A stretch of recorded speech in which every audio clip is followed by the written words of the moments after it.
Enterprise and entrepreneurship is the first topic in AS1. Key things that you need to know with this are the definition of entrepreneurs, why a business may be started, factors of production, what is to be enterprising, and then the characteristics of an entrepreneur. There will be no evaluation questions in this, so it will be maximum 10 marks. So it will range from 4 marks to 10 marks. An entrepreneur is someone who sets up their own business. They take a financial, calculated risk usually in the hope of making a profit.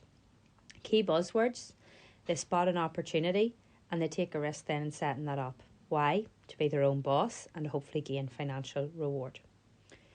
What is enterprising itself all about? Because there is a difference with the entrepreneur who sets it up and enterprising itself. Someone who is enterprising, or a business that is enterprising, is key buzzwords with this: prepared to take risks, number 1. Secondly, make decisions and be innovative is your second key point. Remember, innovation is all about being creative, trying to find that unique selling point and add value to your business, to your product. Thirdly, the key thing within any definition for enterprising, if it come up as a 4-marker, would be spotting a gap in the market. That would mean seizing opportunities, using your 4 factors of production effectively in order to do that. Seize an opportunity then will allow you to increase sales, increase your market share, increase your profit, gain a competitive advantage in the market. Okay, so keywords with enterprising: take risks. Okay, so you're prepared to take a risk. How do you take risks? You take risks by investing your money in, possibly by giving up your daily job, which means you're sacrificing a salary in order to set up your own business.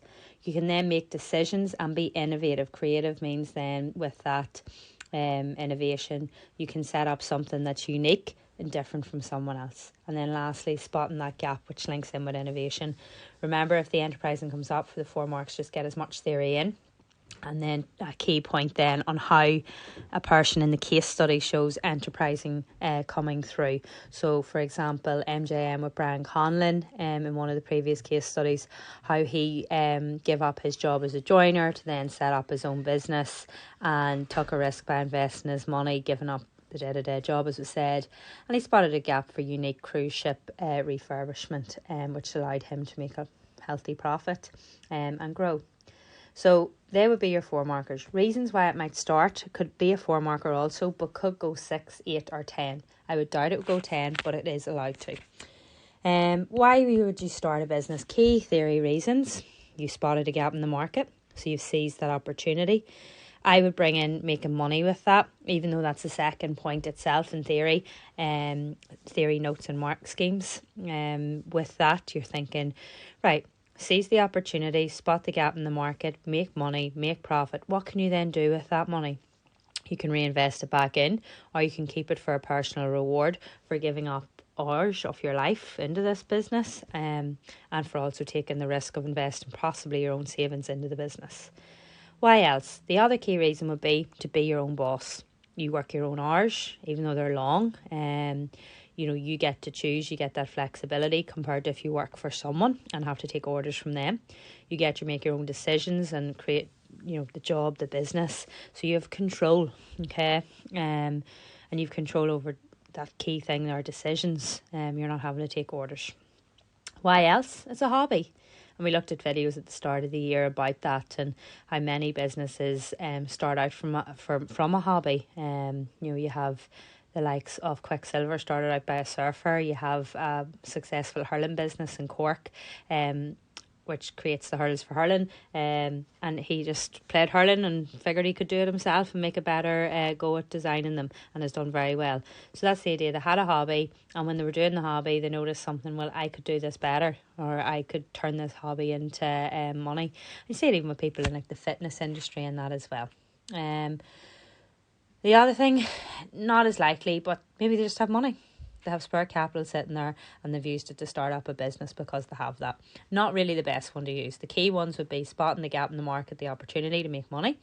Then secondly, to be your own boss. Or the third one, you might have a hobby and you want to then put it into a business. Right, I'll go with the characteristics here now then too. Key characteristics, this could again go up to a 10 marker. Number 1 characteristic would be you're a risk taker.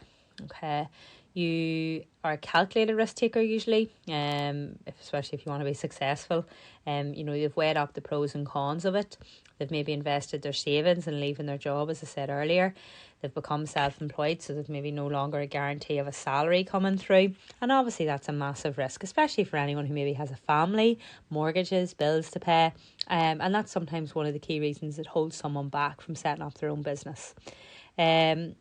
Then you would bring in bits from the case study of examples of how they've taken that risk, why they've taken the risk, seizing the opportunity really, and spotting the gap.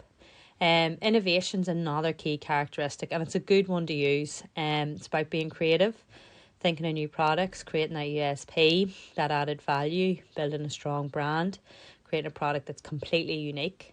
We would have discussed the start of the year Apple, and people, Steve Jobs always saying, people didn't know even what they wanted when he created the iPod at the time.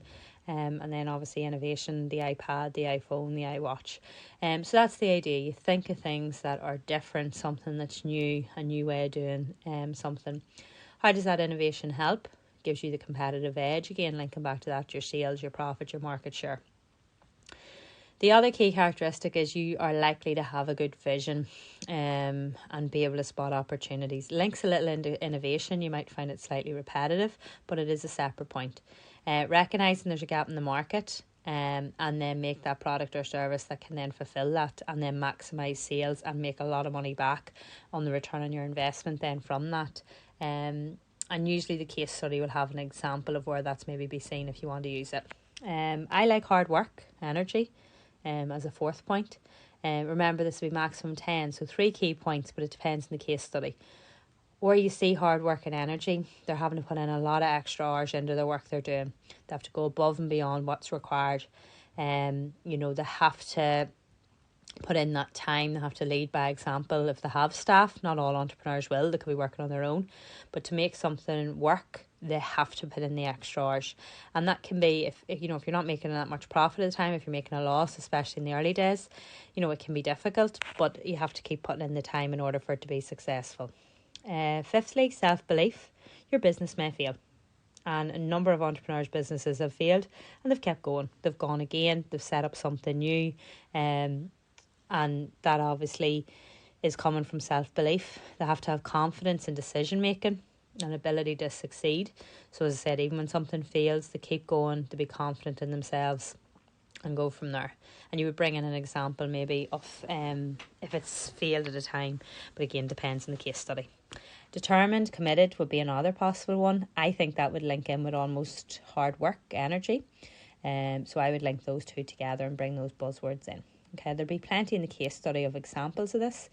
The MJM question, it came up as a 10 marker on Brian McConville, but literally there was about 16 key characteristics that he could have had.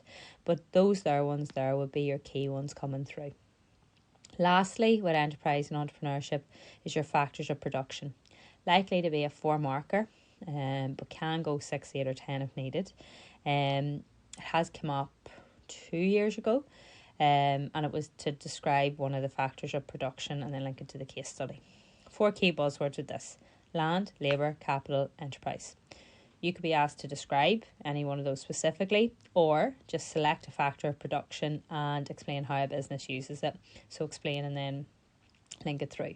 So you would do your knowledge here. Land, talk about it, whether it's maybe the premises, the factory, the retail outlet. Land for creating raw materials. If it was like a furniture shop, obviously land would be needed for the retail business itself. Land would be needed for the factory to make the furniture, and then land would also be needed for growing the trees. And then you would link it to the case study and what's happening with it within land. Even something as simple as car parking as well for staff and customers. Labour's the staff, and if you use that one, you bring in the number of staff that the business has from the case study. Obviously you need staff with the correct skills, to be able to run your business.